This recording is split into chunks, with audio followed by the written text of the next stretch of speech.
Okay.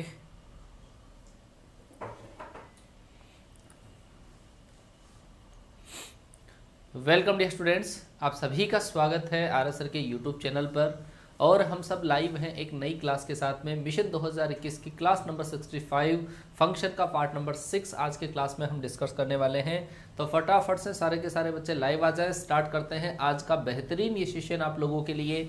और आज की क्लास के अंदर क्या नया होने वाला है वो मैं आपके सामने डिस्कस करना चाहूँगा कि आज की जो क्लास आपकी होगी उस क्लास के अंदर एक तो हम पीरियड ऑफ फंक्शन, किसी भी फंक्शन का जो पीरियड है वो हम कैसे काउंट करते हैं वो हम पढ़ेंगे। ऑड एंड इवन फंक्शन ये हम डिस्कस करेंगे। एक नंबर ऑफ फंक्शन, ठीक है, इनके ऊपर हम चर्चा करेंगे। तो ये वाली चीज़ें सारे बच्चे ध्यान रखें, फटाफट से लाइव आ जाएं। स्टार्ट करते हैं। जितना आप लेट होगे उतना आपको नुकसान होगा, कॉन्सेप्ट में पीछे आप रह जाओगे। क्लास नंबर 65 मिशन 2021 और अनअकैडमी लर्निंग ऐप आप अपने गूगल प्ले स्टोर से डाउनलोड करें। और डाउनलोड करने के बाद में उसके अंदर आप NDA, air force, navy, XY category वहाँ पे आप सेलेक्ट करिएगा। कैटेगरी आप सेलेक्ट करने के बाद में वहाँ पर आर एस सर का जो क्लास आता है सुबह 8 बजे आता है और एक क्लास का टाइम 8:30 बजे शाम को है, ठीक है। तो ये दो क्लासें उनकी रेगुलरली, ये स्पेशल क्लास होती है। स्पेशल का मतलब ये फ्री ऑफ कॉस्ट क्लासें रहती हैं। स्पेशल का मतलब फ्री क्लास है, आप इन क्लासों को ज्वाइन कर सकते हैं। और यहाँ पर इस क्लास के अंदर तो आपका होता है टोटल मिक्सअप क्वेश्चंस होते हैं, मिक्सअप क्वेश्चंस, और इस क्लास के अंदर आपका टॉपिक वाइज होता है। तो दोनों क्लासें आपकी चल रही हैं, टोटल फ्री ऑफ कॉस्ट, कोई पैसा नहीं लगेगा। पैसा अगर आपको देना है कोई बात नहीं, 1 मंथ का, 3 मंथ का, 6 मंथ का चार्जेस ये रहेगा आपके पास। और ये आपके पास कोड है, अगर इस कोड का आप यूज करते हैं तो 10% आपको डिस्काउंट मिल जाएगा। ये ज़्यादा लग रहे हैं ना पैसे, तो कोई बात नहीं, इस कोड का यूज करो और डिस्काउंट पाओ तो आपको थोड़ा सा सस्ता कोर्स मिल जाएगा, 10% आपके लिए लेस। चलो जी, ये हमारा टेलीग्राम चैनल है और इस टेलीग्राम चैनल पर लगभग 33,000 बच्चे ज्वाइन है। और आप भी इसको ज्वाइन करिएगा, मज़े उठाओ, क्योंकि यहाँ पर हर क्लास का PDF नोटिफिकेशन, कोई अपडेट जो आपको देना होता है वो यहाँ पे दिया जाता है। ये हमारी टीम है, टीम आर एस सर, जो आपके लिए तन मन धन से दिन रात लगी हुई रहती है। हर क्लास, हर एक एक बच्चे के लिए यहाँ पे सोचा जा रहा है। ऑफलाइन से भी बढ़िया कंटेंट, प्लस आपके लिए मेहनत कितनी हो रही है एक बार आप इसको जरूर देखिएगा। टीम आर एस सर आपके लिए बहुत ज़्यादा मेहनत कर रही है और देख लीजिएगा, मेहनत आपको इसी के अंदर दिख जाएगी कि सुबह से लेकर शाम तक की टोटल क्लासें। पहले इंग्लिश की क्लास सुबह 7 बजे 9 AM पर, मैथ्स का क्लास 10:10 पे, फिजिक्स का क्लास 11 बजे आपके पास फिर से मैथ्स का कॉन्सेप्ट। ये मैथ्स का कॉन्सेप्ट फंक्शन वाला पार्ट है। फंक्शन वाला पार्ट आज आपका खत्म हो जाएगा, कल से स्टार्ट करूंगा मैं लिमिट्स, ठीक है। तो कल से नया टॉपिक स्टार्ट हो जाएगा आपका लिमिट्स। 12 बजे की जो क्लास है उस क्लास के अंदर आपका टॉपिक हो रहा है इंग्लिश का कॉन्सेप्ट हो रहा है ना। और 2:30 पे जो क्लास आपकी है वो है मैथ्स का प्रैक्टिस सेशन है। इस क्लास का प्रैक्टिस सेशन है आज, बस ये लास्ट प्रैक्टिस होगा मैथ्स का फंक्शन का, ठीक है ना। फंक्शन का हो सकता है लास्ट प्रैक्टिस आपका हो, या हो सकता है एक पार्ट में आपके लिए और लेकर आऊँ, ठीक है, या RS अग्रवाल का सोल्यूशन कराऊँ, हो सकता है। फिर ये 4 PM पर क्लास आपसे आपकी नहीं है, क्योंकि यहाँ पर आपका होगा इंग्लिश का महासंग्राम होगा। और ये जो क्लास आपकी है वो 3:30 पर होती है, जिसके अंदर PYQs होते हैं। PYQs इसके अंदर होते हैं जो मोस्टली रिपीटेड होते हैं। और 5 बजे के लिए आप सभी लोगों के लिए खुशखबरी, जो बच्चे रिपीटर हैं उन बच्चों के लिए भी है, जो बच्चे दंगल बैच की क्लासेस को ज्वाइन कर रहे हैं उन बच्चों के लिए भी है। महादंगल मतलब कंप्लीट इंटीग्रेशन, 4 पार्ट है, डेफिनेट है, इंडेफिनेट है, एरिया है, डिफरेंशियल इक्वेशन है। इसके 70 से लेकर 100 क्वेश्चन, 70 से लेकर 100 के अप्रोक्स क्वेश्चंस की मैं प्रैक्टिस कराऊंगा आपको, ठीक है। और अच्छी क्वालिटी के क्वेश्चंस होंगे, प्रीवियस ईयर के क्वेश्चंस भी उसके अंदर होंगे। क्लियर है? चलो जी, एक बार अब जो बच्चा क्लास में आ चुका है, एक बार आई लव माई पेरेंट्स का कमेंट कर दें, ताकि थोड़ा सा मेरा कॉन्फिडेंस भी बढ़ जाता है जब आप आई लव माई पेरेंट्स का कमेंट कर देते हो। तो फटाफट से एक बार मैं स्पैम चाहूँगा, आप कमेंट कर दीजिएगा, आई लव माई पेरेंट्स की नींद अपनी खोकर सुलाया हमको, नींद अपनी खोकर सुलाया हमको, आंसू अपने गिराकर हंसाया हमको, कभी दर्द न देना उस खुदा की तस्वीर को, प्यार से कहते हैं माँ बाप जिनको, प्यार से कहते हैं माँ बाप जिनको, ठीक है। चलो जी, आ जाओ फटाफट से। माँ बाप के सम्मान के लिए, प्यार के लिए, ये 4 लाइनें ये मैं हमेशा याद रखता हूँ, आप भी इनको याद रखें। हाँ, कि हथेली पर रखकर हाथ को देख लेता हूँ, हथेली पर रखकर हाथ को देख लेता हूँ, मैं दूर खड़े उस आफताब को देख लेता हूँ। हथेली पर रखकर हाथ को देख लेता हूँ, मैं दूर खड़े उस आफताब को देख लेता हूँ, और जब नहीं मिलती दवा मुझे किसी दवाखाने से, तो मैं घर पर पहुंचकर मेरी माँ के पैर पकड़ लेता हूँ, घर पे पहुंचकर मेरी माँ के पैर पकड़ लेता हूँ। क्योंकि बेटा मतलब इन दो के अंदर इतनी ताकत है, इस दुनिया के अंदर सबसे बड़ा कोई इंसान है तो वो है माँ बाप। उनका रेस्पेक्ट करिए, उनको खुशी दीजिए, और वो खुशी किससे मिलेगी? आपकी मेहनत से, आपके सिलेक्शन से। सिलेक्शन इस बार जोरी में डालना है, कैसे भी हो जाए, कुछ भी करें, लड़के लेना है, झगड़ के लेना है, कैसे भी स्मार्ट वर्किंग से लेना है, कैसे भी सिलेक्शन जरूर लेना है बस। ठीक है, चलो जी स्टार्ट कर दिया जाए। स्टार्ट करते हैं। कॉन्सेप्ट थोड़ा सा पार्ट बचा हुआ है, हो सकता है क्लास 40-45 मिनट की हो, लेकिन आज मैं इसको बाइंड अप कर दूंगा। सबसे पहली बात मैं आपको बताऊंगा ऑड एंड इवन फंक्शन की। Odd and even function, odd and even function ये भी बहुत काम की चीज़ है, इंटीग्रेशन के अंदर भी काम में आता है ऑड और इवन फंक्शन। ऑड का मतलब होता है आपका विषम फलन, विषम, और इवन का मतलब होता है आपका सम फलन। तो अपन सम और विषम फलन को किस तरीके से देखा जाता है इसको समझने की देरी है। गुरुजी सम फलन क्या होता है, विषम फलन कहाँ होता है, कैसे इसकी प्रॉपर्टीज होती है, उसको हम समझाने की कोशिश करूंगा।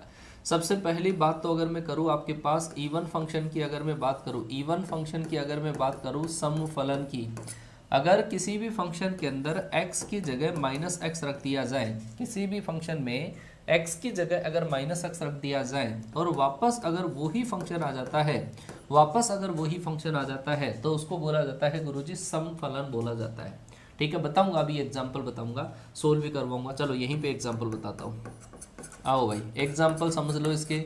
एग्जाम्पल कैसे, मान लो कि आपको ऐसा दे रखा है f(x) के बराबर दे रखा है x² दे रखा है। आपको चेक करना है कि इवन है या ओड है। क्या है, इवन या ओड। तो ऐसे केस में आप x की जगह क्या रखोगे, -x। x की जगह अगर आप -x रखोगे तो -x का स्क्वायर करने से आपके पास क्या आ जाएगा, वापस वो का वही फंक्शन आ जाएगा। -x का स्क्वायर प्लस का x स्क्वायर होता है, इसका मतलब वापस वो का वही फंक्शन आ गया। वापस अगर वो का वही फंक्शन आ गया, x की जगह -x रखने पे कोई इफेक्ट नहीं होता है किसी फंक्शन पे, तो वो क्या होता है, इवन होता है। क्या होता है, इवन फंक्शन होता है। तो ये जो आपका फंक्शन है f(x = x²) एक इवन फंक्शन है। पावर पे फर्क नहीं होता है, पावर से नहीं पता चलता है। हालांकि मैं बताऊंगा आपको, है ना, कि कौन कौन से फंक्शन कैसे कैसे पावर लगाने पे इवन और ओड होते हैं। चलो जी एक और एग्जांपल समझिए। जैसे मान लो कि f(x) के बराबर आपको दे रखा है cos x, f(x) के बराबर दे रखा है cos x, और मैंने x की जगह क्या रख दिया, -x। x की जगह मैंने रख दिया -x, तो ये आ जाएगा cos -x आ गया। cos के अंदर जो माइनस का साइन होता है, वो माइनस का साइन गायब हो जाता है, और वो क्या आ जाएगा, वापस cos x आ जाएगा। मतलब वो वापस क्या आ जाएगा, f(x) आ जाएगा। f के अंदर मैंने x की जगह -x रखा, तो वापस वो का वही फंक्शन प्रकट हो गया, कोई चेंजेस नहीं हुआ। और जब कोई चेंजेस नहीं होता है तो वो फंक्शन क्या होता है आपका, वो फंक्शन होता है गुरुजी इवन फंक्शन। क्या होता है, सम फलन होता है। क्या होता है, सम फलन होता है। बात समझ में आई। इवन फंक्शन, x की जगह -x रखो और वापस अगर वही फंक्शन प्रकट हो जाए तो वो होता है इवन फंक्शन। चलो जी है आगे। दूसरी अगर मैं बात करूंगा तो वो होगा आपके पास ओड फंक्शन। क्या, ओड फंक्शन। ओड का मतलब होता है विषम, विषम फलन। और विषम फलन क्या होता है जरा देखिएगा। विषम फलन जो होता है गुरुजी, किसी भी फंक्शन में अगर मैं x की जगह अगर -x रखूं, किसी भी फंक्शन f के अंदर मैंने x की जगह माइनस रखा और उसमें से अगर माइनस बाहर आ जाता है तो उसको बोला जाता है ओड फंक्शन। x की जगह मैंने माइनस रखा और माइनस अगर आपका बाहर आ गया, माइनस अगर बाहर आ गया, तो ये फंक्शन क्या कहलाएगा, ओड फंक्शन कहलाएगा। कंडीशन एक तो आपके पास ये है, एक कंडीशन तो ये है कि माइनस रखा तो माइनस बाहर आ गया तो वो फंक्शन हुआ ओड। अगर ये माइनस वाले को आपने इधर ट्रांसफर किया, माइनस को आपने जब इधर ट्रांसफर किया तो ये आ जाएगा f(-x) प्लस आपके पास f(x), और ये इधर ट्रांसफर हो गया तो बराबर में इधर क्या बचा, 0 बचा। इसका मतलब ऐसी कंडीशन भी अपन अप्लाई कर सकते हैं, या तो ऐसी कंडीशन आ जाए या फिर ऐसी कंडीशन। ये जो कंडीशन लगाते हैं अपन सेकंड वाली कंडीशन, इसको थोड़ा मेंशन कर लेना।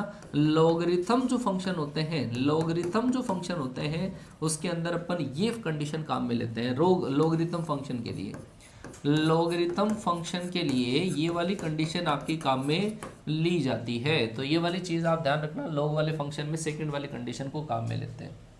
चलो जी एग्जाम्पल देखिए इसका।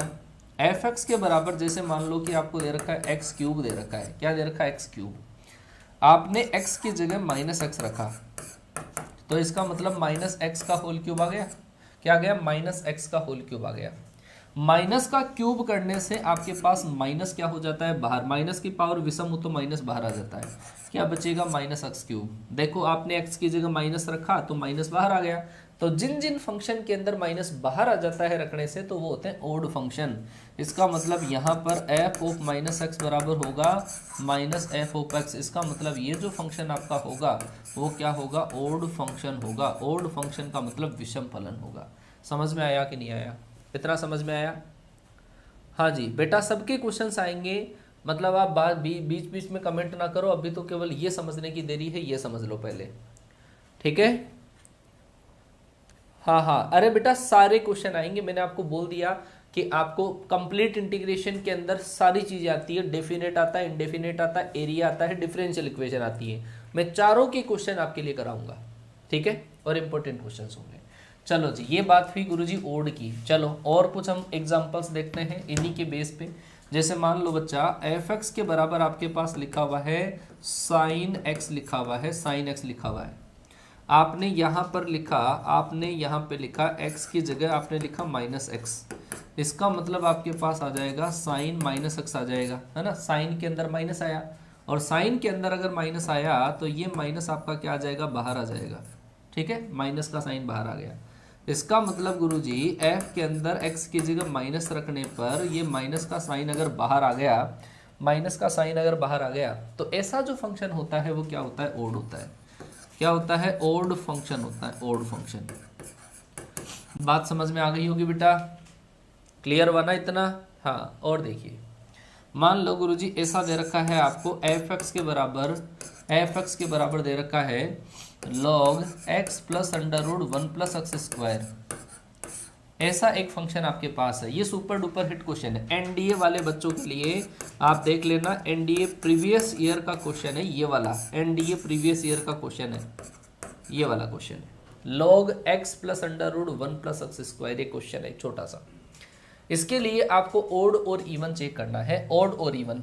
आप एक चीज ये ध्यान रख लेना कि लोगरिथम जो फंक्शन होते हैं ना उसमें से 90%, 99 ही मानो आप, 99% जो लोगरिथम के फंक्शन होते हैं वो ओड फंक्शन ही होते हैं। क्या होते हैं ओड फंक्शन, विषम ही होते हैं। चलो जी गुरुजी इसको चेक करिए, इसको चेक करते हैं। तो मैं x की जगह क्या रखा, मैंने माइनस एक्स रखा, x की जगह माइनस एक्स रखोगे तो ये आ जाएगा आपका क्या, माइनस एक्स रखोगे इसको पीछे इसको आगे लिख लो, यहाँ पे जब माइनस लिखोगे तो ये तो गायब हो जाएगा, इसको मैंने आगे लिखा 1 प्लस एक्स स्क्वायर को, ठीक है, माइनस रखा तो माइनस का स्क्वायर प्लस हो गया, यहाँ पे माइनस रखोगे तो ये आ जाएगा माइनस। इन दोनों को क्या करते हैं एड, क्योंकि मैंने कहा था देखो ये वाली कंडीशन, मैंने ये वाली कंडीशन आपको लिखा रखी है ना, ये देखो मैंने लिखा रखा है लॉगरिथम के लिए हम कौन सी कंडीशन लगाते हैं, एक तो ओरिजिनल फंक्शन और x की जगह माइनस एक्स जो रखा उन दोनों को ऐड करके देखते हैं, अगर 0 आ जाए तो वो फंक्शन क्या होता है ओड होता है। ये सुपर डुपर हिट क्वेश्चन है, ये मान लो आप। इन दोनों को मैंने जोड़ा f of x plus f of minus x, इन दोनों को अगर मैं ऐड करता हूं तो इसके अंदर मैं इसी के जैसे लिख लेता हूं, इसको पहला जो इसको है इसको इधर लिख लेता हूं, कोई फर्क नहीं है, प्लस के अंदर आप आगे पीछे कैसे लिखो, 1 प्लस एक्स स्क्वायर प्लस का x है, ये पहला लिखा, प्लस इसके अंदर ये दूसरा वाला आप ऐड कर दो log under root 1 plus x square minus, ठीक है। log के अंदर दो संख्याएं आपके पास प्लस में है, log m plus log n, क्या होता है log m minus log n, क्या होता है log m इंटू n होता है।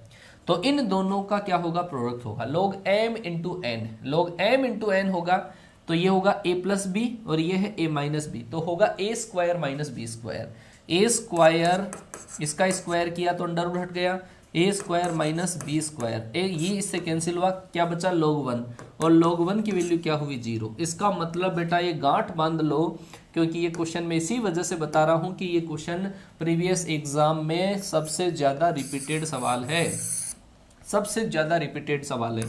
एनडीए के एग्जाम के लिए, एनडीए के एग्जाम के लिए इस क्वेश्चन को आप पीटीएम कर लो, और ये क्वेश्चन बहुत बार आ चुका है। पीटीएम का मतलब है गुरुजी प्लीज ट्राई टू मेमोरी, याद करने की कोशिश कर लो इसको, ठीक है। क्या है ये ओड फंक्शन है, ऐसा फंक्शन लोगरिथम के अंदर लिखा हुआ है तो वो होता है ओड फंक्शन। आगे क्या बात समझ में याद हो जाएगा? 100% गलत तो नहीं करोगे। मतलब इसी बार जो एनडीए का एग्जाम लगा तो जो 2020 में एनडीए फर्स्ट और सेकंड उसमें भी ये क्वेश्चन आया है। उससे पहले पता नहीं कितनी बार ये सवाल पूछा जा चुका है log x plus under root 1 plus x square उसके एग्जाम में। ठीक है, चलो जी आगे बढ़िए और करते हैं कुछ प्रैक्टिस।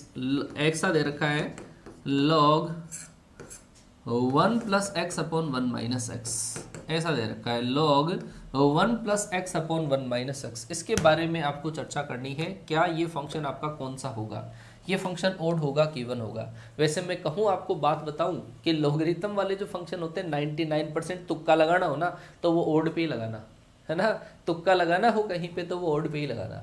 चलो जी, तो यहाँ पर हम x की जगह क्या रखते हैं माइनस एक्स, एक्स की जगह माइनस एक्स रखा मैंने तो यहाँ पे x था प्लस का है ना, x की जगह मैंने माइनस रखा तो वो माइनस बाहर आ जाएगा 1 माइनस एक्स, यहाँ पे मैंने माइनस रखा तो ये आ जाएगा 1 प्लस एक्स। इन दोनों को हम ऐड कर देंगे, दोनों को प्लस कर देंगे। दोनों को अगर आपने प्लस किया तो log 1 plus x upon 1 minus x, एक तो ऐसा प्लस आपके पास दूसरा वाला और वो क्या है 1 minus x upon 1 plus x. आगे बात समझ में, लॉग में दो संख्या है प्लस में, दो लोग जब प्लस में होते हैं तो इनका इनपुट प्रोडक्ट में आ जाता है 1 plus x upon 1 minus x into 1 minus x upon 1 plus x, ऐसा आपके पास आएगा। ये 1 प्लस एक्स से 1 प्लस एक्स गया, 1 माइनस एक्स से 1 माइनस एक्स गया, क्या बचा आपके पास log 1 और log 1 की वैल्यू कितनी है 0। इसका मतलब आपका इसका आंसर जो आएगा वो क्या आएगा 0 आएगा। क्लियर हुआ है ना? हाँ, इंटरनेशनल क्वालिटी का तुक्का। चलो जी, अब इसके बेस पे हम प्रॉपर्टीज देखेंगे। ये वाला जो एग्जांपल मैंने बताया ये भी आपका टॉप मोस्ट एग्जांपल है बेटा, है ना, ये भी आपका टॉप मोस्ट एग्जांपल है। इसकी प्रॉपर्टीज लिख लो पहले कुछ, इसकी प्रॉपर्टीज पे आओ और प्रॉपर्टीज के अनुसार हम क्वेश्चन को करते हैं। ठीक है, अगर हम ऐसा करें कि एफ एक्स अगर आपका एक इवन फंक्शन हो, एफ एक्स एक इवन फंक्शन हो, इवन का मतलब सम फलन हो, एफ एक्स अगर आपके पास एक सम फलन हो तो इसकी पावर आप कुछ भी लगा दो, एफ एक्स की पावर आप कुछ भी लगा दो, पावर कुछ भी लगा दो, एन आपके पास कुछ भी हो तो इसका मतलब ये वाला जो फंक्शन है वो इवन ही आएगा। इवन फंक्शन कोई फलन सम है उसकी पावर 2 लगाओ 3 लगाओ 4 लगाओ वो क्या आएगा सम ही आएगा। बात आई समझ में? ये पहली प्रॉपर्टी। अगर कोई सम फलन है उसकी पावर आप कितनी भी लगाओ वो सम फलन ही आएगा। दूसरी बात, अगर मान लो कि एफ एक्स आपके पास एक विषम फलन है, एफ एक्स क्या है विषम फलन है, मतलब ओड फंक्शन अगर है, ओड फंक्शन अगर है तो उसकी पावर देखी जाएगी आपके पास एफ एक्स, इस फलन की पावर अगर आपके पास सम पावर है तब तो फलन आपका क्या हो जाएगा इवन फंक्शन हो जाएगा, इवन फंक्शन हो जाएगा।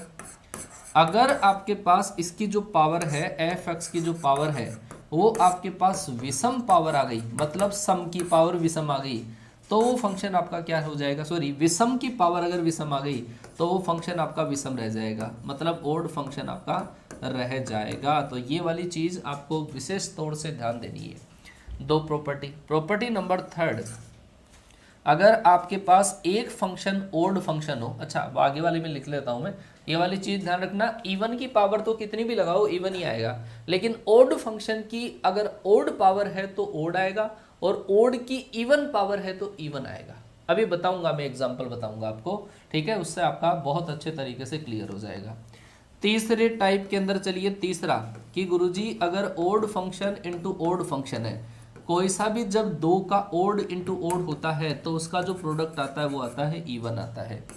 अगर एक इवन है दूसरा आपके पास ओड है तो वो आएगा ओड, इवन इंटू ओड वो आएगा ओड, और odd into even, odd into even वो भी आपके पास क्या आएगा ओड आएगा, क्या आएगा ओड आएगा, ठीक है। और even into even, even into even जो फंक्शन होगा वो क्या आएगा आपका इवन फंक्शन आएगा। ये लिख लो फटाफट से, ठीक है, लिख लो लिख लो लिख लो लिख लो फटाफट से, लिख लो फटाफट से लिख लो। अगर कोई भी दो ओड फंक्शन को मल्टीप्लाई करते हैं ना तो इवन आता है, और अगर ओड और इवन को मल्टीप्लाई करते हैं तो क्या आता है ओड फंक्शन आता है। चलो जी, कुछ नमूने बताऊंगा अब मैं आपको और उन नमूनों के बेस पे क्वेश्चन अपन सोल्व करेंगे। चलो जी, एग्जाम्पल, जैसे बच्चा मैंने आपको लिखा एफ एक्स के बराबर आपके पास ऐसा लिखा हुआ है कि log 1 minus x upon 1 plus x लिखा हुआ है, ठीक है। log 1 minus x upon 1 plus x लिखा हुआ है। तो पहला सवाल मेरा ये है एफ एक्स की पावर 3, एफ एक्स की पावर 3 ये कौन से टाइप का फंक्शन होगा? एफ एक्स की पावर 3 कौन से टाइप का होगा? दूसरा मेरा क्वेश्चन है आपके पास एफ एक्स की पावर 4 अगर मैंने लिखा तो ये कौन से टाइप का फंक्शन होगा? चलो जी आओ फटाफट से बताओ क्या होगा। हाँ हाँ बोलो बोलो बोलो बोलो बोलो बोलो फटाफट से। एफ एक्स बराबर log 1 minus x upon 1 plus x लिखा हुआ है, तो एफ एक्स का क्यूब, एक एक बच्चे का कमेंट आना चाहिए। एफ एक्स का क्यूब कौन सा फंक्शन होगा और एफ एक्स की पावर 4 कौन से टाइप का फंक्शन आपके पास होगा? जब तक आप कमेंट करो तब तक मैं एक लाइन आपके लिए लिख देता हूँ, है ना, एक लाइन में आपके लिए लिख देता हूँ कि ओड फंक्शन जो होता है ना, ओड फंक्शन जो होता है, ओड फंक्शन का जो ग्राफ होता है, ओड फंक्शन का जो ग्राफ होता है, ओड फंक्शन का ग्राफ ओरिजिन के लिए सिमेट्रिक होता है, मूल बिंदु के सापेक्ष सममित होता है। कई बार हो सकता है थ्योरेटिकल के अंदर ये लाइन पूछ ली जाए।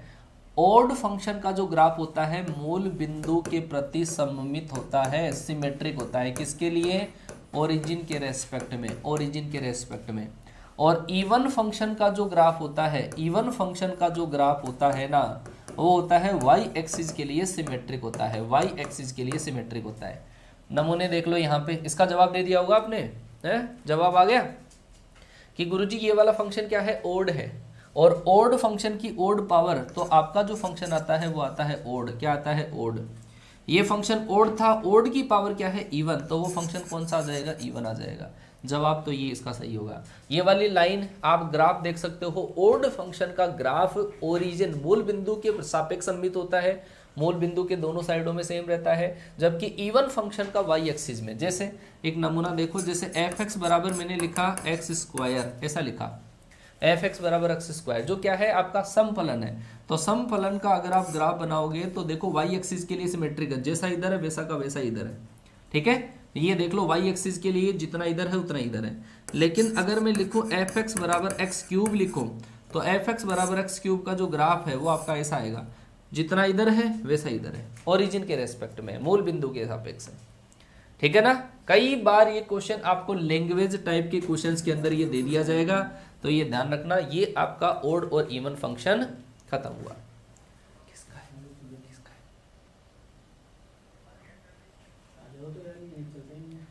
हाँ भाई आया क्लियर? अरे 1 1 on 2 का यार, 1 1 on 2 वाला गेम खत्म हो गया। 1 1 on 2 इसमें नहीं आया, 1 1 on 2 का तो क्लास ही खत्म हो गया। चलो जी, ये ओड और इवन की बात हो गई, ओड और इवन की बात हो गई। अब मैं चलता हूँ आपके पास पीरियोडिक फंक्शन के ऊपर, पीरियोडिक फंक्शन के ऊपर चलते हैं। पीरियोडिक फंक्शन है ना, पीरियोडिक फंक्शन आपका क्या होगा? पीरियोडिक फंक्शन का मतलब है आवर्ती फलन।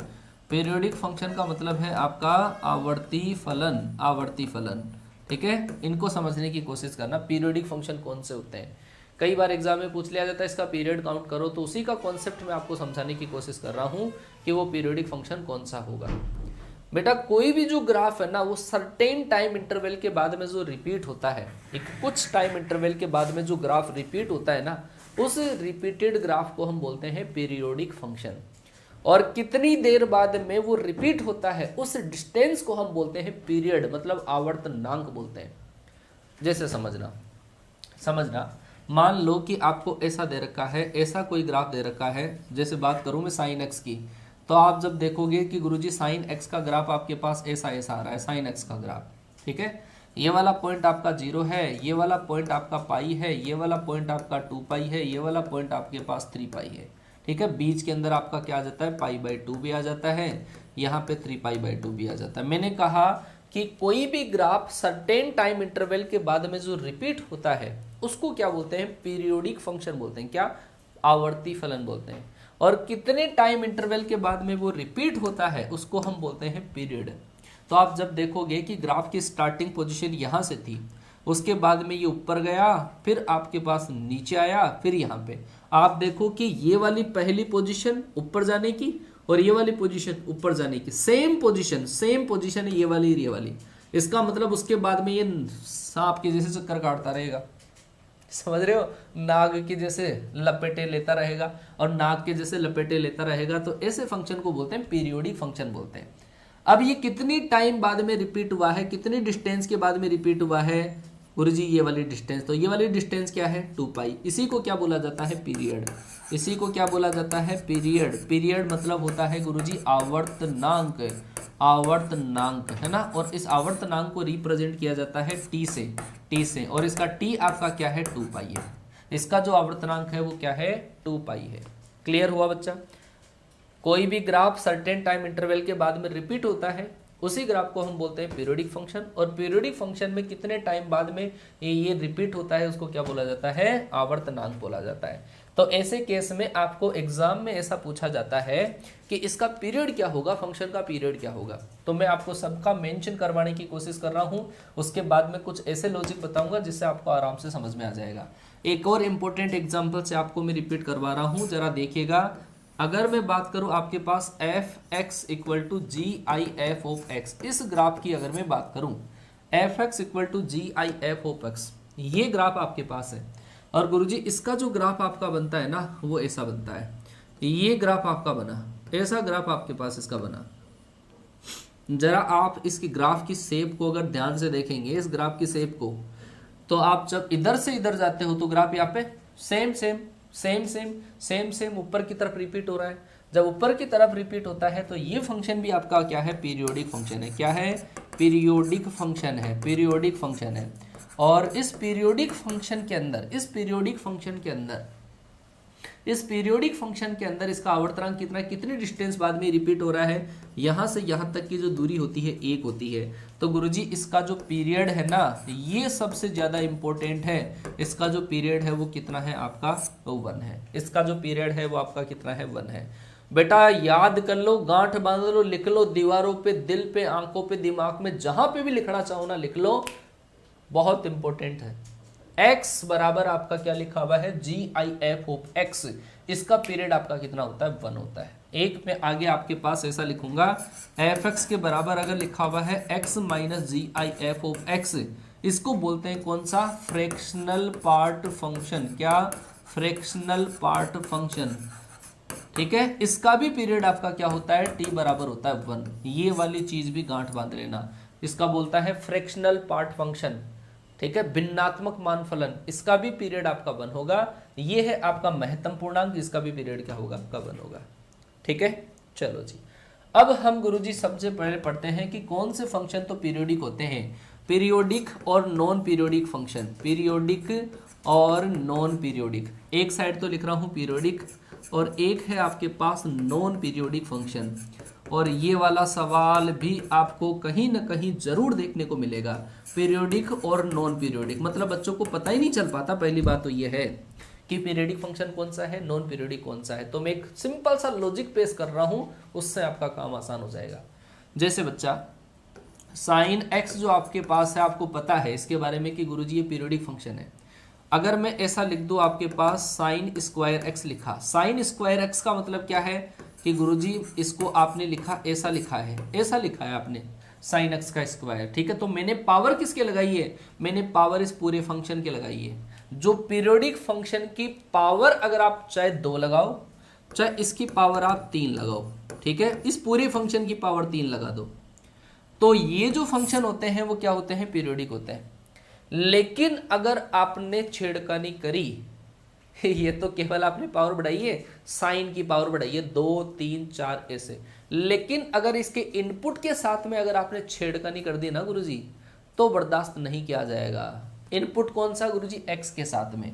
अगर आपने कहीं पे ऐसा लिखा साइन एक्स स्क्वायर लिखा, अगर आपने कहीं पे लिखा गुरुजी साइन अंडर रूट एक्स लिखा, अगर आपने लिखा साइन के पावर के साथ में, साइन के साथ में अगर छेड़खानी कर दिया आपने, तो वो जो फंक्शन होते हैं ऐसे फंक्शन को क्या कहा जाता है, नॉन पीरियोडिक फंक्शन, मतलब not a periodic function, not a periodic function, मतलब पीरियोडिक फंक्शन आपको दिखेगा, आपको ऐसा दे दिया जाएगा साइन एक्स और ऐसा दे दिया जाएगा, अगर आपको ये पूछा जाएगा कि कौन सा फंक्शन पीरियोडिक फंक्शन नहीं है, ऐसा पूछा जाएगा, तो ऐसे केस के अंदर, ऐसे केस में आप पता करो गुरुजी साइन तो पीरियोडिक है, लेकिन अगर छेड़खानी हुई है एक्स के साथ में तब वो पीरियोडिक नहीं रहेगा। एक्स के साथ में छेड़खानी करी, कोई पावर लगाई है तो पीरियोडिक नहीं होगा, अदरवाइज साइन के चाहे 2 लगाओ चाहे 3 लगाओ, लेकिन एक्स के साथ में छेड़खानी नहीं।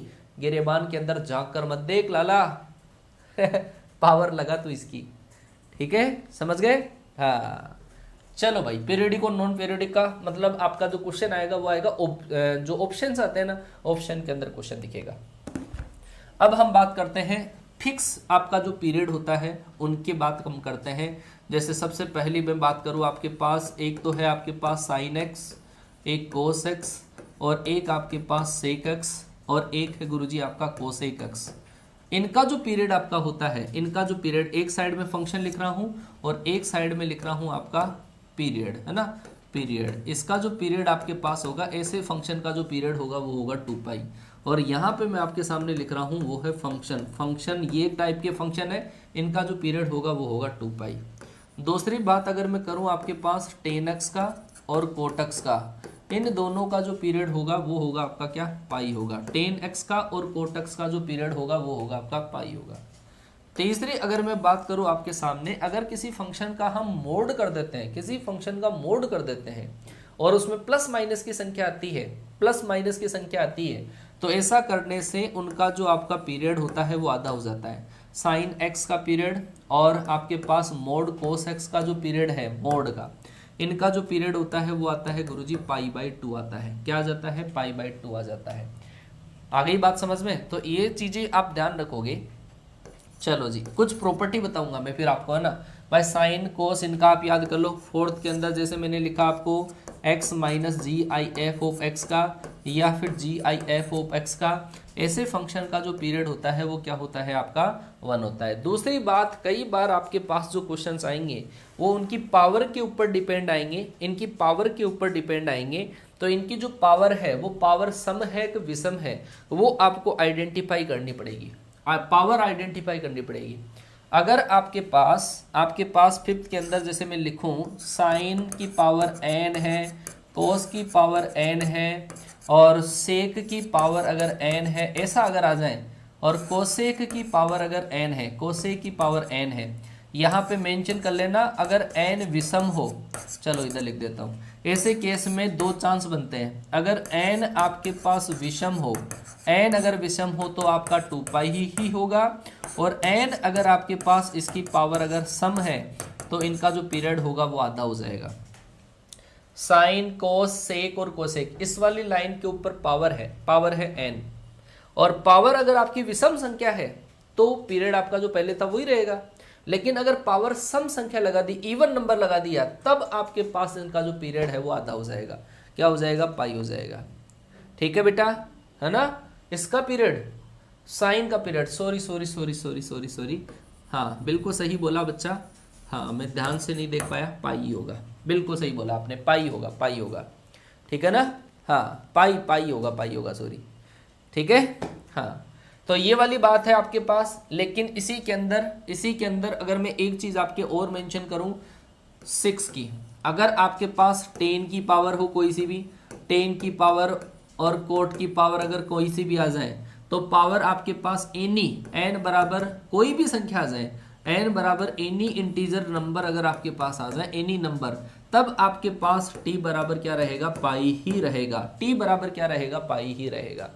बात समझ में आ गई होगी आपके सामने कि अगर 10 और कोट की जो पावर है, अगर वो आपके पास कोई भी संख्या हो, तो ऐसे केस में उनका जो आपका पीरियड होगा वो क्या रहेगा, पाई रहेगा। चाहे आप पावर ओड नंबर लगाओ, चाहे पावर आप इवन नंबर लगाओ, इन दोनों के केस में ऐसा ही होगा। हालांकि मैं कैलकुलेट करना भी सिखाऊंगा आपको, कि कैसे हम काउंट करते हैं। चलो जी, कुछ स्पेशल टाइप के फंक्शन होते हैं, उनका पीरियड भी आप ध्यान रखना, जैसे गुरुजी आपके पास ऐसा है mod sine x plus mode cos x, इसका जो पीरियड आपके पास होता है, इसका पीरियड आपके पास होता है π/2 होता है। क्या होता है, π/2 होता है। बात समझ में आई? ठीक है ना। हाँ π/2 होता है। Mod sine x plus mod cos x का पीरियड जो आपके पास होता है वो क्या होता है, π/2 होता है। ठीक है, आपके पास इसकी पावर 2 हो तो भी आपका π/2 होगा। अब कुछ इसके ऊपर प्रॉपर्टीज आ जाओ, इसकी कुछ प्रॉपर्टीज पढ़ते हैं, उसके बाद में मैं कुछ क्वेश्चंस आपको कराऊंगा और आराम से आपके पास सारे क्वेश्चंस बनने लग जाएंगे। प्रॉपर्टीज, पहली प्रॉपर्टी ये है, अगर आपने ये जो कोई भी फंक्शन है, इस फंक्शन को किसी भी संख्या से अगर मल्टीप्लाई कर दिया, किसी भी संख्या से अगर आपने मल्टीप्लाई कर दिया, और तो आपके पास जो आपका टी होगा पीरियड नो चेंज, पीरियड जो आपका होगा वो नो चेंज होगा, पीरियड नो चेंज।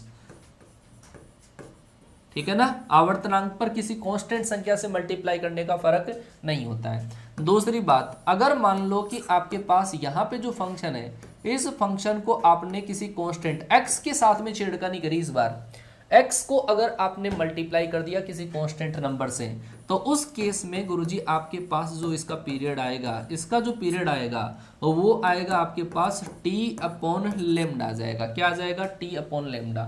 अगर लैम्डा से यहाँ मल्टीप्लाई हुआ है तो इसका जो पीरियड होगा वो लैम्डा से क्या होगा, डिवाइड होगा। ठीक है, अगर मान लो कि आपने ऐसा कर दिया, लैम्डा से तो x को मल्टीप्लाई कर दिया, प्लस आपने इसमें प्लस माइनस म्यू कर दिया, तो ऐसे केस में x के साथ में जो आपने मल्टीप्लाई किया है, x को अगर आपने जिससे मल्टीप्लाई किया है बस उसी का डिवाइड होगा, उसके साथ में प्लस माइनस करने का फर्क आपका नहीं होगा। प्रॉपर्टी नंबर 4, अगर आपके पास कोई से भी दो फंक्शन है, प्लस माइनस है, f(x) है प्लस आपका g(x) है, प्लस आपके पास कोई तीसरा फंक्शन आ गया, ऐसा फंक्शन आया, मान लिया कि इसका पीरियड है t1, इसका पीरियड है आपके पास t2 और इसका पीरियड है आपके पास t3, तो अब आपको जो निकालना पड़ेगा एलसीएम, इसका पीरियड मान लो कि आपके पास कुछ भी आ गया, इसका पीरियड, ऐसे तीनों का पीरियड आपने कैलकुलेट कर लिया, तीनों प्लस माइनस में अगर हो तो इनका जो पीरियड होता है वो होता है, आपको तीनों का एलसीएम लेना पड़ेगा, t1 का, t2 का, t3 का एलसीएम लेने से आपके पास तीनों का पीरियड काउंट होगा। आ गई क्या बात समझ में? ठीक है ज़्यादा डीप में नहीं जा रहा हूँ, अभी मैं कुछ आपको एक्सपेरिमेंट करके बता रहा हूँ, बहुत सिंपल सी गणित है और इससे आपके काफ़ी क्वेश्चन सोल्व हो जाएंगे। ठीक है, ये प्रॉपर्टीज है। चलो इन्हीं के बेस पे कुछ नमूने आपको बताऊं, वो देख लो। अगर मैं बात करूँ f(x) के बराबर आपके पास है sin 2x का पीरियड आपको बताना है क्या होगा, f(x) के बराबर आपके पास दे रखा है cos 3x के बराबर आपको इसका पीरियड बताना है, f(x) के बराबर मैंने आपको लिखा कि tan 5x, इसका पीरियड आपको बताना है क्या होगा, पीरियड कैलकुलेट करना है।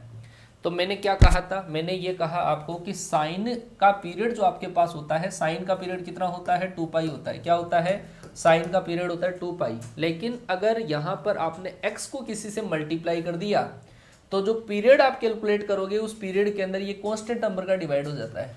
इसका मतलब इसका जो पीरियड आपका होगा वो कितना होगा, पाई होगा। यहाँ पर कोस का पीरियड आप देखो, कोस का पीरियड अगर यहाँ पे x ही होता ओनली, तब गुरुजी इसका जो पीरियड होता वो 2π होता। लेकिन यहाँ पर आपने जब 3 से इसको मल्टीप्लाई कर दिया तो 3 का क्या होगा, डिवाइड होगा। अब इसका आवर्तनांक 2π/3 होगा। इसका आवर्तनांक की अगर मैं बात करूं कि इसका आवर्तनांक गुरुजी 10 का आवर्तनांक तो होता है पाई होता है, लेकिन यहाँ पर आपने 5 से मल्टीप्लाई कर दिया तो 5 का क्या होगा, डिवाइड होगा। तो ये वाली बात है, तो ये वाली चीज़ आपको समझ में आ जानी चाहिए कि ऐसे ऐसे अगर कांस्टेंट नंबर से अगर हम मल्टीप्लाई कर दें तो पीरियड चेंज हो जाता है। बात समझ में आई? हाँ चलो जी, बहुत बढ़िया बेटा, बहुत बढ़िया, बहुत बढ़िया। तो ये वाली चीज़ आपके समझ में आ गई होगी। अब एलसीएम वाला बता देता हूँ आपको, एलसीएम वाला कैसे करते हैं कि f(x) के बराबर हम ऐसा लिखा हुआ है कि sin 2x plus cos 3x, ऐसा लिखा हुआ है, ऐसा लिखा हुआ है। आपको इसका पीरियड कैलकुलेट करना है, इसका पीरियड कैलकुलेट करना है। अगर प्लस माइनस के अंदर ऐसे कोई आ जाए तो उसमें कैसे हम पीरियड कैलकुलेट करते हैं वो देखो। आपको पता होना चाहिए कि साइन का पीरियड कितना है। इसका पीरियड आप काउंट कर पाओगे क्या, कितना है कि गुरुजी इसका जो पीरियड है t1 वो कैसे आएगा। हम जानते हैं साइन का पीरियड क्या होता है, 2π होता है, लेकिन यहाँ पे 2 से मल्टीप्लाई कर दिया हो तो 2 का क्या होगा, डिवाइड। इसका मतलब गुरुजी इसका जो पीरियड है पहले का वो कितना होगा, पाई होगा। चलो जी, कोस के ऊपर चलते हैं। इस दूसरे का पीरियड बताओ, दूसरे का पीरियड बताओ कितना होगा कि गुरुजी अगर कोस होता तो क्या होता, 2π होता, लेकिन यहाँ पे 3 से मल्टीप्लाई कर दिया तो आप क्या करो, डिवाइड। इसका मतलब दूसरे का जो आपका पीरियड होगा वो क्या होगा, 2π/3 होगा। ठीक है, हाँ। अगर मैं बात करूं दोनों का एक साथ में तो आपको क्या करना पड़ेगा, एलसीएम करना पड़ेगा। क्या, एलसीएम किसका, पाई का और 2π/3 का। अब ये बड़ी रामायण हो गई है, ये बड़ी रामायण हो गई कि सर डिवाइड वाले जो नंबर होते हैं उनका एलसीएम कैसे लेते हैं, तो उसका एलसीएम इस तरीके से लेते हैं। एलसीएम तो लेते हैं ऊपर वाले नंबर का, एलसीएम तो लेते हैं ऊपर वाले नंबर का, और नीचे हम एचसीएफ करते हैं नीचे वाले नंबर का। जब डिवाइड में संख्या लिखी हुई होती है और उसका एलसीएम एक साथ लेना हो तो ऊपर वाले नंबर का एलसीएम नीचे वाले का एचसीएफ लेना है। 1 और 3 का एचसीएफ लेंगे, ठीक है। तो गुरुजी पाई का 2π का एलसीएम कितना 2π, 1 और 3 का एचसीएफ कितना 1, इसका मतलब इसका जो आवर्तनांक है वो कितना आ जाएगा 2π आ जाएगा, ठीक है। आया कि नहीं आया? हाँ हाँ, नो चेंज वाला ही बता देते हैं। समझ में आया कि नहीं आया? जो अगर 2 फंक्शन या 3 फंक्शन ऐसे कहीं लिखे हुए हो तो इंडिविजुअल कैलकुलेट कर लो। पहले तो इंडिविजुअल कैलकुलेट कर लिया और उसके बाद में हम दोनों का क्या कर लेते हैं, एलसीएम ले लेते हैं। जेई लेवल नहीं है, जेई लेवल लगता है। चलो जी और देखते हैं। एफ एक्स के बराबर आपके पास लिखा हुआ है, जैसे ऐसा लिखा हुआ है sin स्क्वायर एक्स और प्लस आपके पास tan 2x लिखा हुआ है, ऐसा लिखा हुआ है ना। sin स्क्वायर एक्स प्लस का tan 2x लिखा हुआ है, इसका आपको निकालना है पीरियड। तो सबसे पहली बात sin स्क्वायर का इसका जो पीरियड है t1 क्या होता है, मैंने कहा था जिसका 2π होता है तो पावर इवन नंबर लगाते हो तो आधा हो जाता है। इसका मतलब इसका कितना आ जाएगा कि गुरुजी इसका तो आ जाएगा पाई। इसका बताओ कितना कि गुरुजी 10 का तो क्या होता है पाई होता है, लेकिन 2 से मल्टीप्लाई कर दिया तो 2 का हो जाएगा डिवाइड। इसका मतलब इसका अगर मैं एक साथ काउंट करूंगा तो वो होगा आपका दोनों का एलसीएम, पाई का π/2 का एलसीएम। गुरुजी इसका एलसीएम कैसे लेंगे? एलसीएम होगा आपके पास ऊपर वाले नंबर का और एचसीएफ होगा आपके पास नीचे वाले नंबर का। एचसीएफ होगा नीचे वाले नंबर का 1 का और 2 का। पाई का एलसीएम होगा पाई और 1 और 2 का एचसीएफ होगा 1। इसका मतलब आंसर आ जाएगा पाई। क्लियर हो गया क्या? चलो जी, बहुत बढ़िया बात है। ये है गुरुजी आपका पीरियड कैलकुलेट करना। पीरियड कैलकुलेट करना इंडिविजुअल 2 या 3 या 4 कितने भी आ जाएं आपके पास। एक बच्चे ने कहा गुरुजी नो चेंज वाला बताओ, नो चेंज वाला, वो भी देख ले मेरे भाई। एफ एक्स के बराबर आपके पास ऐसा लिखा हुआ है 3 sin 4x लिखा हुआ है, इसका पीरियड बता कितना हुआ। 3 sin 4x का पीरियड, एक ऐसा का ऐसा ही दूसरा लिखा हुआ है कि 2 sin 4x लिखा हुआ है ऐसा, और गुरुजी ऐसा लिखा हुआ है आपके पास 3 से मल्टीप्लाई sin 4x प्लस आपके पास लिखा हुआ है 5, ऐसा लिखा हुआ है, ठीक है ना। ऐसे टाइप के फंक्शन लिखे हुए आ गए, ऐसे मान लो आप। तो इन सब के अंदर जो फर्क पड़ता है पीरियड का, वो फर्क पड़ता है x को जिससे कांस्टेंट से मल्टीप्लाई किया है ना, उसका फर्क पड़ता है। समझ गए बात? चाहे आप पूरे को इस पूरे पीरियोडिक को बाहर मल्टीप्लाई करते हो, इसका फर्क नहीं पड़ता है। x को अगर आपने जिससे मल्टीप्लाई किया है उसका फर्क पड़ेगा। तो इसका मतलब साइन का पीरियड कितना होता है 2π, लेकिन x को 4 से आपने डिवाइड कर दिया तो इसका मतलब इसका जो पीरियड होगा वो क्या होगा π/2 होगा। क्या होगा π/2। इसका भी ऐसा ही होगा, देखो सेम टू सेम है, सेम टू सेम है। मैंने कहा इस वाले नंबर का नो इफेक्ट इस वाले नंबर का बाहर वाले का फर्क नहीं पड़ता है, केवल x के साथ में जो छेड़खानी करी है ना उसी का फर्क पड़ता है। तो इसका मतलब इसी के साथ में छेड़खानी करी, इसका नो इफेक्ट, इसका नो इफेक्ट, इन दोनों का कोई इफेक्ट नहीं है, केवल इफेक्ट इसका है x के साथ में छेड़खानी करने का। तो आपका कितना आ जाएगा π/2। इन तीनों का जो आपका होगा वो π/2 होगा। क्लियर है क्या? क्लियर हुआ? तो ये होते हैं गुरुजी पीरियड। पीरियड जो हम कैलकुलेट करते हैं, आवर्तनांक कैलकुलेट करते हैं, ये प्रॉपर्टीज लगाते हैं हम आवर्तनांक कैलकुलेट करने में, ठीक है ना। गुरुजी आईआईटी के क्वेश्चन है क्या? अरे भाई मेरे आईआईटी के नहीं है, ये क्वेश्चन मैं आपको एक्सप्लेन करने की कोशिश कर रहा हूँ क्योंकि ये एनडीए में पूछे जा सकते हैं, ठीक है। हाँ, अब एक जो क्वेश्चन एग्जाम में पूछा जा चुका है वो है नंबर ऑफ फंक्शन का, नंबर ऑफ फंक्शन का। इस बार ये क्वेश्चन एयरफोर्स के एग्जाम में पूछा गया था, फलनों की संख्या का, है ना, फलनों की संख्या का ये क्वेश्चन आपके पास आ गया था। एक छोटा सा फॉर्मूला आप इसके अंदर ध्यान रख लेना। अगर मान लो कि एक फलन आपके पास समुच्चय ए से समुच्चय बी के अंदर परिभाषित है, एक फलन आपके पास समुच्चय ए से लेकर समुच्चय बी के अंदर अगर डिफाइन है, परिभाषित है, और इस समुच्चय में अवयवों की संख्या कितनी है, m है, नंबर ऑफ एलिमेंट m है, और इस सेट के अंदर नंबर ऑफ एलिमेंट अगर आपके पास n है, तो इसका मतलब total number of functions, total number of function total number of functions जो आपके पास होगा वो होगा गुरुजी n की पावर m। क्या होगा? n की पावर m होगा। क्या होगा? n की पावर m होगा। बस एक चीज ये ध्यान रख लेना, n की पावर m होगा। n की power m, total number of functions आपके पास n की पावर m होगा। कई बार इससे रिलेटेड जो क्वेश्चन आपको पूछ लिया जाता है वो एक एक की फलनों की संख्या भी आपको पूछ ली जाती है ना, एक एक की फलनों की संख्या। Number of one one function कैसे निकालते हैं जरा देखिएगा। एक फंक्शन जिसके अंदर m एलिमेंट है और एक फंक्शन, एक सेट जिसके अंदर n एलिमेंट है। अगर आपके पास यहाँ पे मैं लिख रहा हूँ number of one one function, क्या? वन वन फंक्शन, एक एक ही फलनों की संख्या।